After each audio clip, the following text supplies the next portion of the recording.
Big sale, big savings at oldtimeradiodvd.com. All of our collections. The prices have been slashed. Pricing will be good until January the 1st, 2018, so don't wait. Buy today and enjoy for a lifetime at oldtimeradiodvd.com. You'll be glad you did.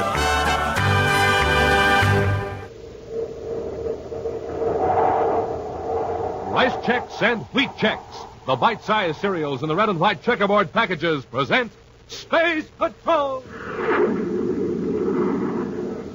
High adventure in the wild, vast reaches of space. Missions of daring in the name of interplanetary justice. Travel into the future with Buzz Corey, Commander-in-Chief of the Space Patrol. In today's transcribed Space Patrol adventure, Buzz and Happy are in their spacesuits examining some mining equipment on a small planetoid. From the looks of things, old Captain Haggart doesn't intend to abandon these diggings. Well, we warned him. If he left this machinery and explosives here, they'll have to be destroyed. Commander, it's our ship. Hackett must have sneaked aboard. What does he think that'll get him? All we have to do is space a phone Saturn. Hap, listen. What's that, sir? Sounds like a warning pulsation from a detonator control. Oh, where's it coming from? Right from that stack of explosives. Hackett's trying to blow us up. We'll return in just a moment with today's exciting Space Patrol adventure, Captain Hackett's Planetoid. Rockets away, Captain. Here it comes. Smoking rockets. This pocket-sized cosmic rocket launcher sure is terrific. A rocket with a miniature Snap-on scout car. Real neat. No wonder everybody wants one. Right, Hap. And Space Patrollers, wait till you try out your own swell cosmic rocket launcher. Lots of fun, plenty of action. Just press the trigger and whoom, watch it zoom down that nylon cord. Wham, hits a target and bang, down goes the scout car. Right. You guide it yourself from the trigger of its stainless steel launching gun. It travels down 33 feet of special nylon cords. Send it on long trips or short hops. Launch it solo or with one of your pals. Launch it over and over and over. The rocket and its Snap-on double-deck scout car are specially constructed of slick, durable plastic. Weatherproof and shatterproof plastic in keen-looking colors, red and yellow. Okay, Captain, tell the Space Patrollers how they can get a cosmic rocket launcher. Go ahead, that's an order. Yes, sir. Just send a Rice Chex or Wheat Chex box top, or send the special premium panel from the side of a Nestle's Quick Can, or the lid, together with your name and address and 25 cents in coin, to Space Patrol, Box 686, St. Louis, Missouri. Don't forget your 25 cents. That's Space Patrol, Box 686, St. Louis, Missouri. This offer good only in the USA and may be withdrawn at any time. Rockets away, Space Patrollers. Send for yours today.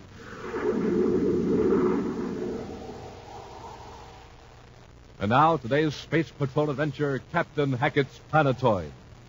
The Space Patrol, under the direction of Commander Corey, continues the unrelenting search for Prince Baccarati. For the time being, however, the evil prince seems to have suspended his criminal operations. Right now, on Saturn's sixth moon, the Space Miners Outfitting and Supply Company is having its own special problem, for Captain Hackett is in camp. It is the bad fortune of Wilbur Jenkins, assistant manager, to be on duty alone in the supply center as the old Space Miners storms in. There's my list, Jenkins, all itemized. How soon can you fill that order and get supplies to my ship? I'm very sorry, Captain Hackett, but we simply can't extend any more credit. Jenkins, you're an idiot. What would you say if I told you I'll be back in 90 days with 100,000 credits worth of molybdenum? Molybdenum? No, it's all right. I'll provide everything over the satellite. Now listen, I've located some wolframite with a high content of molybdenum. In a few months, I can make enough to retire. All right, that's the story. Now get busy and fill this list. I'm very sorry, Captain Hackett. It's a matter of policy. No more credit. All right, Jenkins. You'll be sorry. Give me my list. As Captain Hackett angrily strides out of the Space Miners Supply House, two men follow him at a discreet distance. At the spaceport, the miner trots toward a battered spaceship with the two men strolling after him. What if he recognized me? We've been on Saturn number 6 for 3 days, and no one has recognized me. Don't worry. No one is going to suspect Prince Baccarati of loitering around a remote mining supply center. Just lets me do the talking. Yes, yeah. Yes, Mr. Borzak. Excuse me. You're Captain Hackett, aren't you? That's right. What about it? I'm Paul Borzak, and this is my partner, John Fairclough. We're in the investment business on Jupiter.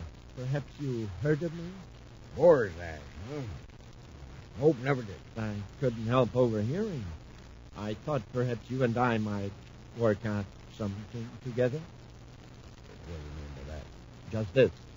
If you're sure you can bring back a payload, I might finance you, stake you to supplies and equipment.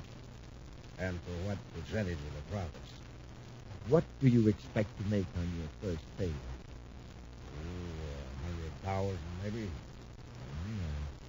Would you give me a quarter of that? That's fair enough, Mr. Borzak.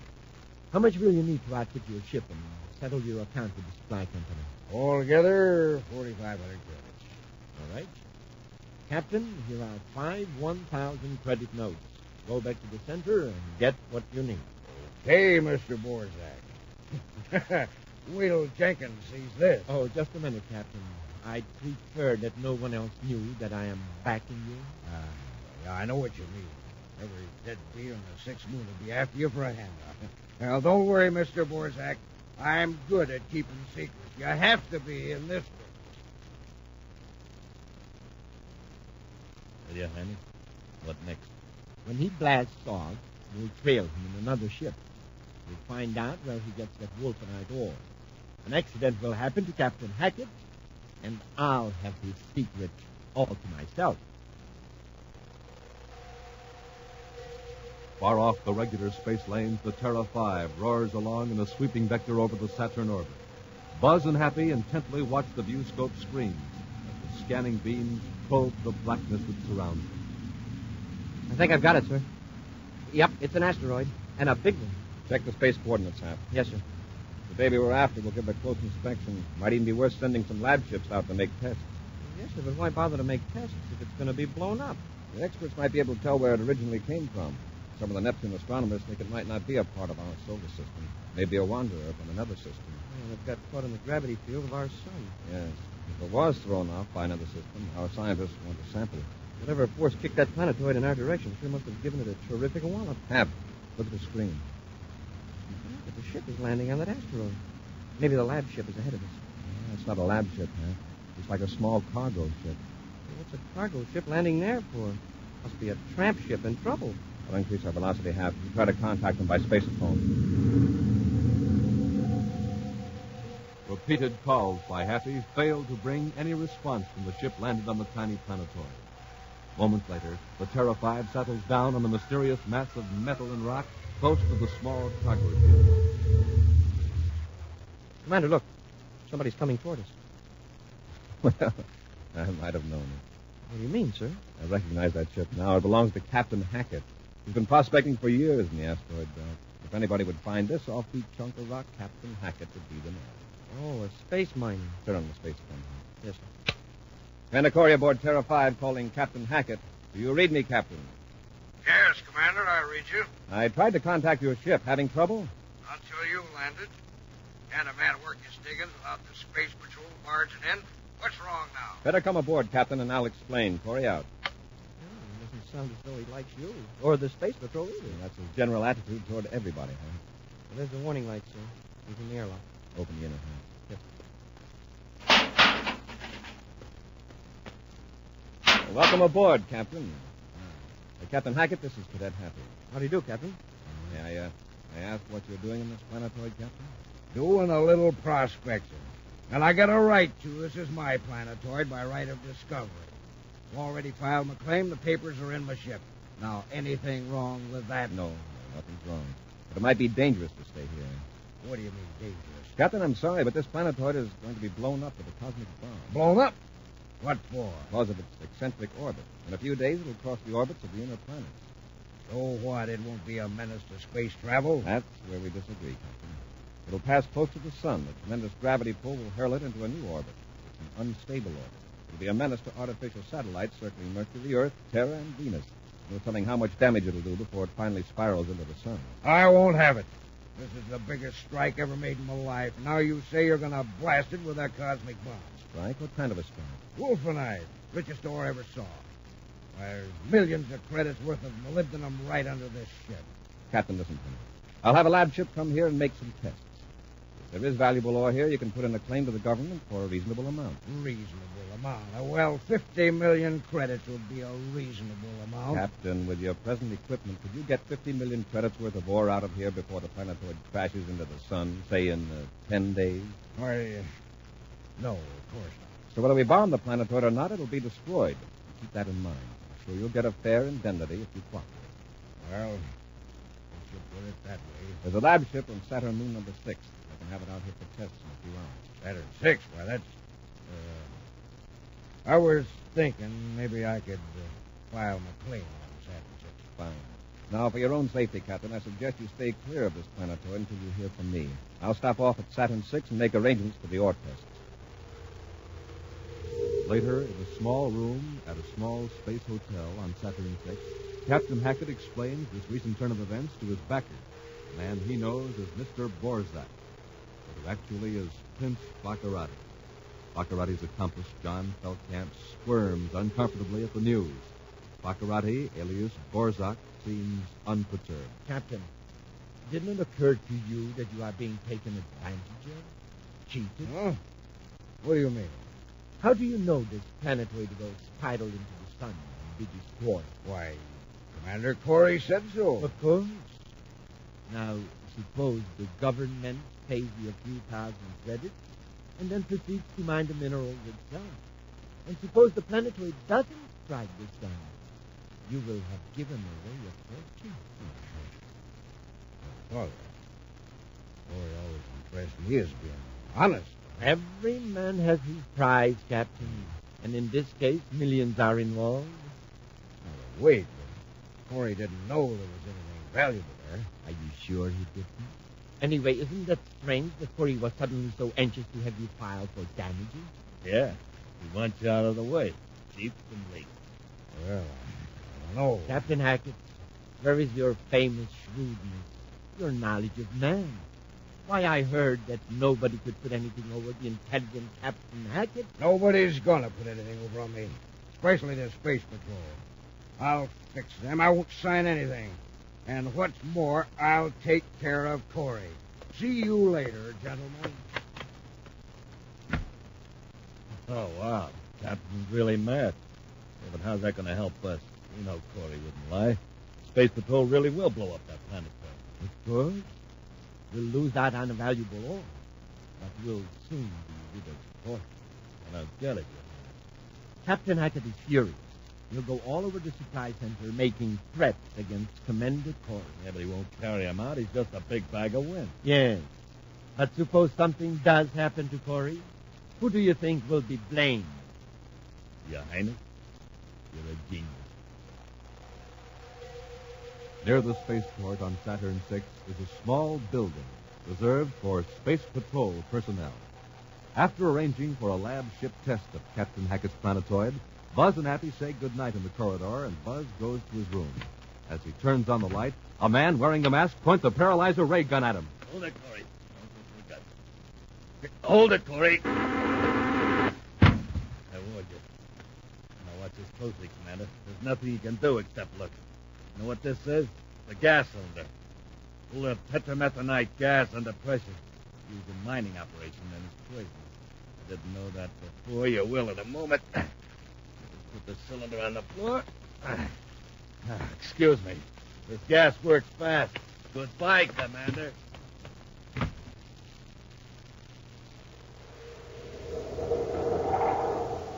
We'll return to Space Patrol in just a moment. Wow, Captain Tufel. Our cosmic rocket launcher sure went traveling that time. Yes, sir. Space Patroller used all 33 feet of launching cord. Hey, let's make this trip a short one, okay? Okay. All set? Here goes. You see, Captain? A direct hit. Yes, a direct hit every time, Space Patroller. Hey, do you want to launch it solo for a while? You bet. Gang, you can have the same kind of neat fun my pal and I are having right now with a cosmic rocket launcher like ours. Now, the rocket is 6 inches long with a snap-on double-deck scout car, specially constructed of shatterproof red and yellow plastic. You rig it on a break-proof nylon cord, and you get 33 feet of it for long trips or short hops. You launch it by pressing the trigger on a stainless steel launching gun. Down that cord it whizzes with lightning-fast speed, hits its target, and automatically releases the scout car. And say, there's a secret place in the scout car for secret messages. Space Patroller, here's the message I've got in my scout corps for all of you from Commander Corey. Read it to him, Captain Tufel. To get a super keen cosmic rocket launcher of your own, just send a Rice Chex or Wheat Chex box top, or send the special premium panel from the side of a Nestle's Quick Can, or the lid, together with your name and address, and 25 cents in coin, to Space Patrol, Box 686, St. Louis, Missouri. Don't forget your 25 cents. That's Space Patrol, Box 686, St. Louis, Missouri.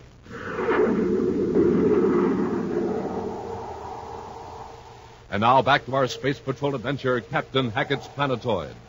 Prince Baccarati has contrived a way to dispose of Commander Corey, so that blame will be placed on Captain Hackett. Baccarati's accomplice, John Feldkamp, rendered Commander Corey helpless with a paralyzer ray gun, then opened the valve of a container of poisonous gas used in mining operations. Unaware of the peril buzzes in, Happy sits on his bunk in his room down the hall, reading a microfilm book. Suddenly, he cuts off the projector and walks down the hall to the commander's door. Smoking rockets. Commander, what happened? Gas. It's poison. Here, I'll shut it off. I better get you out in the hall. A paralyzer ray, huh? Yes. Oh.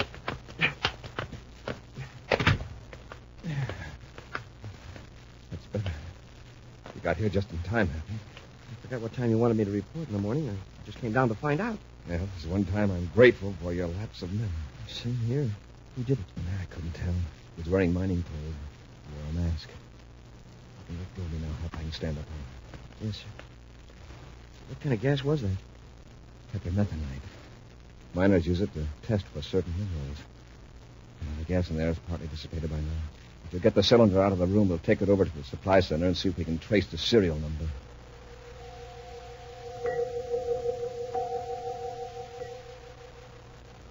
Yes, Commander. That cylinder was bought here at this store. Here's the card. You see, here's the serial number, the date of purchase, and the name of the purchaser. Fine. Who bought the cylinder? Oh, Captain Hackett.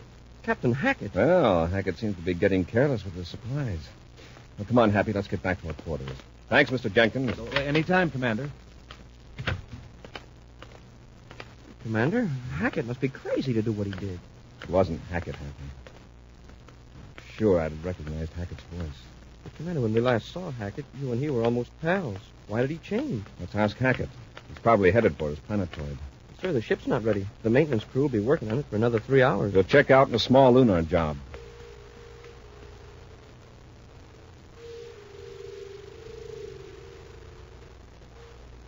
How come you told me you finished Corey, and now you tell me he's alive? Look, I don't know what happened, Your Highness. Something went wrong. Corey and the cadet went into the store a while ago carrying the gasoline. Confound it. I'll bet that cadet rescued him. Where's that old fool, Captain Hackett? I think he's blasted off for his planetoid.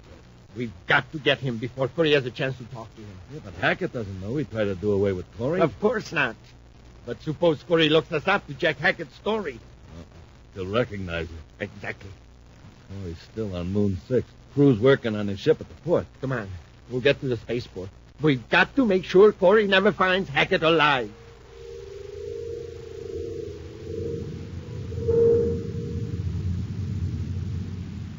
There you are, Your Highness. That's Hackett's planetoid. Are you sure that's the one? Yeah, of course. I told you I located it when I trailed Hackett the other day. Well, what's our procedure? Land, take him aboard, and then dispose of him later? No. The Space Patrol would find his ship and wonder what became of him. We'll finish him right there on the planetoid. But that's worse. They'll know what happened to him then. We'll make it look like an accident. Hackett must have explosives in his ship or around his diggings. Everyone on Saturn 6 knows he's worked up, angry. How natural to assume the captain got careless. Now you're talking. That'll solve everything.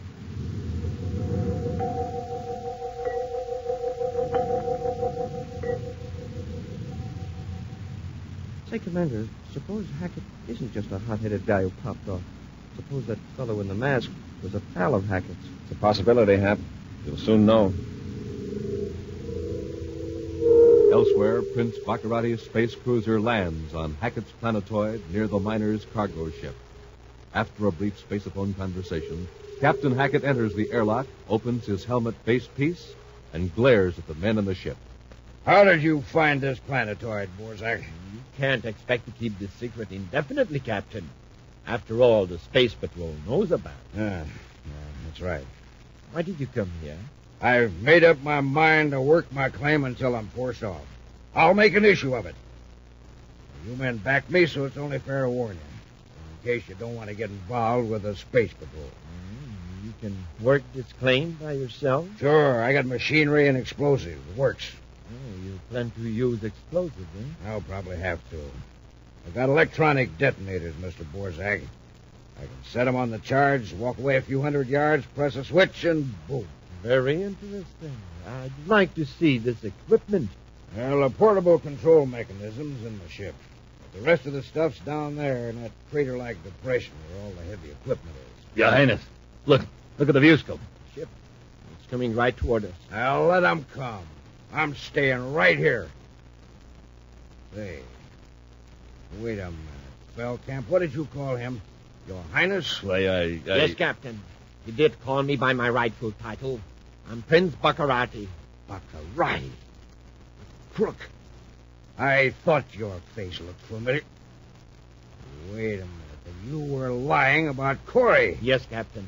But it's too late to do anything about it. Get him, Falcon. Use your ray gun. You'd better blast off quick, Your Highness. Wait a minute.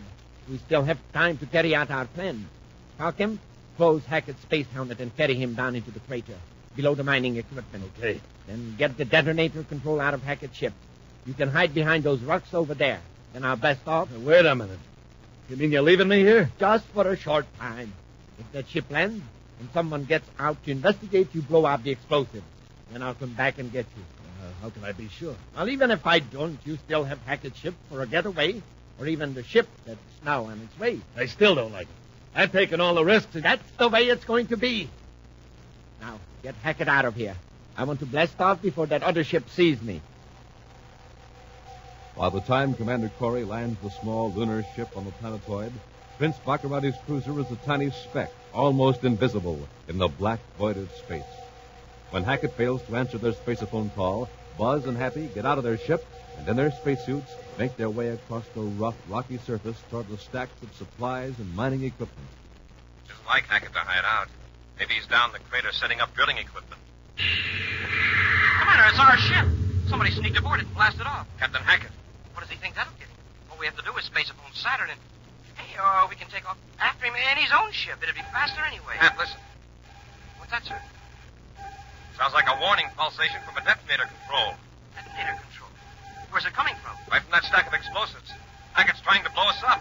By remote control. From our ship. Yes, he must have had a portable rig. Hey, we better get out of this crater. We'll never make it. Hap, stay here. I'm going to try to reach that detonator.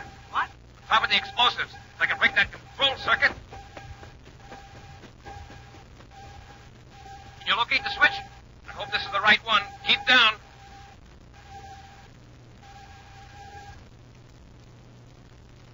Commander, the signal stopped.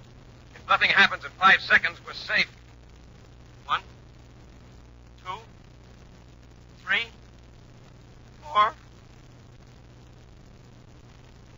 Well, might as well get up. We made it.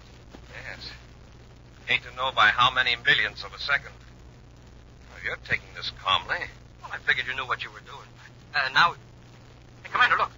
Somebody at the bottom of the crater. Come on, Hap. Sir, if that was Hackett that blasted off in our ship, well, then who's this? I think I recognize that spacesuit, Hap. Uh-huh. This is Captain Hackett. It is? Well, then who tried to blow us up? Who blasted off in our ship? Somebody who wanted us and Captain Hackett out of the way. Feldkamp calling Prince Baccarati. Feldkamp calling Prince Baccarati. Shut up, you're a spaceophone, you fool. I'm coming back. Look, something went wrong. There wasn't an explosion. Corey's still alive. Baccarati, you hear me? I'm in one of those slow lunar-type ships. Come back. Take me aboard your ship. Your Highness, come back. I have no time for bunglers. Baccarati,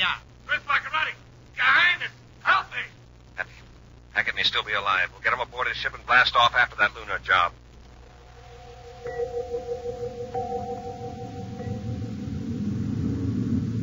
How do you feel now, Captain?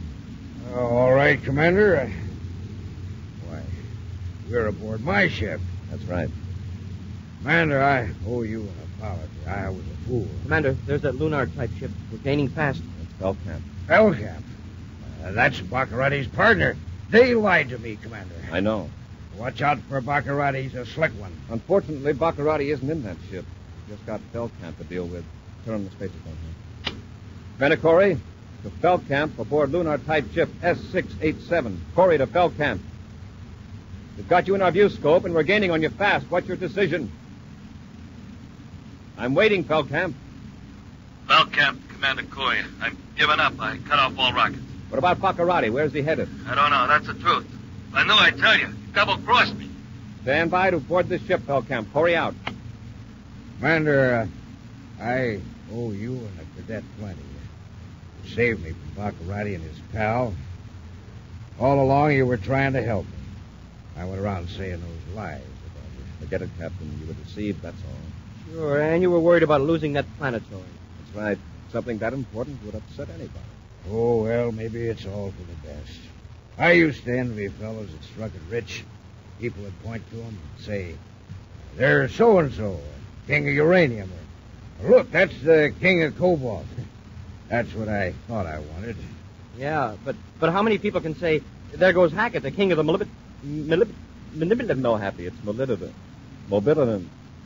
Molybdenum. There, you see, I told you nobody could say molybdenum. I said it! In just a moment, a preview of next week's exciting Space Patrol adventure brought to you by Nestle's Quick for the greatest tasting chocolate milk and those famous Nestle's chocolate bars. Hi, Space Patrollers. This is Tony Sarge, and I'm telling you the new cosmic rocket launcher is sensational. Here's what you get again.